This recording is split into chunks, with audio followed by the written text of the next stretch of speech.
பிரபஞ்சத்துல நிறைய உயிரினங்கள் இருக்கு. இதுல அற்புதமான ஒரு உயிரினம் சீட்டப்டர். இது குட்டி போடுற விதத்தை பார்த்தா தனிப்பட்ட முறையில இருக்கு.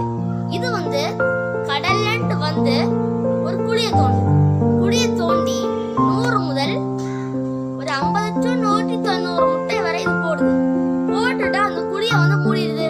அது மூடுனதுக்கு அப்புறமா சூரியனோட வெளிச்சத்தாலையும் கடல்ல இருக்க அந்த ஈரப்பதத்தாலையும் இன்குபேட்டரா ஃபார்ம் ஆகுது. அதனால அந்த குஞ்சு பொரிக்குது. அதுக்கப்புறமா இது கடலை நோக்கி போகுது. அது மட்டும் இல்லாம இந்த குஞ்சு எப்போ பொரிக்குதுன்னா ராத்திரி நேரத்துல தான் பொரிக்குது. கடல் இருக்குல்ல, நிலவோட வெளிச்சம் கடல்ல படம் பெரும் பிரகாசமான வெளிச்சம் வரனால இந்த சீட்டர்ச்சல் அந்த வெளிச்சத்தை நோக்கியே போய் கடல்ல சாந்துரும். இது ராத்திரி நேரத்துல மட்டும்தான் பொரிக்குது. அதுக்கப்புறமா இந்த சீட்டர்ச்சல்ல மனுஷங்களும் மிருகங்களும் ஹண்ட் பண்றதுக்கு வாய்ப்பு இருக்கு.